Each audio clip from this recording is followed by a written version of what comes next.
السلام عليكم ورحمة الله وبركاته. أهلا بكم أعزائي المشاهدين.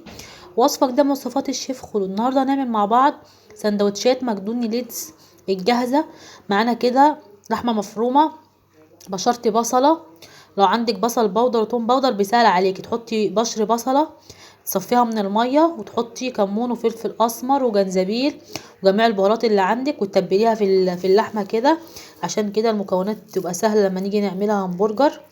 ماشي، يلا بقى نكمل نشوف هنعمل همبرجر ازاي. اكياس نايلون خفيفه هتقطعوها نصاص اهو، هتحطوا كده كوره دي كده، انا هعملها لكم من غير اي غطا، وكوره فوقها، وهتعملوا كده بايديكم تفردوها. همبرجر سهل ولا محتاج غطا ولا محتاج اي حاجه زي ما بنشوف اهو. ده الهمبرجر اوريهولكم كمان، هشيل الكيس واوريهولكم فين ضغطت عليه بايديا ولا احتاج اي حاجه اهو. همبرجر ده ولا مش همبرجر؟ وبتسويه كده بايديكي بس كده من الاحراف، تخليه كده يمسك، وتسيبوه بقى يجمد كده في الفريزر او في التلاجة، وبعد كده تجيبوا طاسه على النار وتحمروه فيها زيت خفيف، ولا بيحتاج اي حاجه، سهل جدا.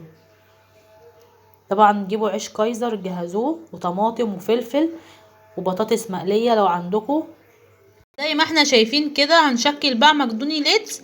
حطيت طماطم، احط بقى الهمبرجر. شايفين الهمبرجر جميل ازاي اللي احنا عملناه مع بعض. اشكل بقى فلفل، طماطم، اي حاجه كده عندي.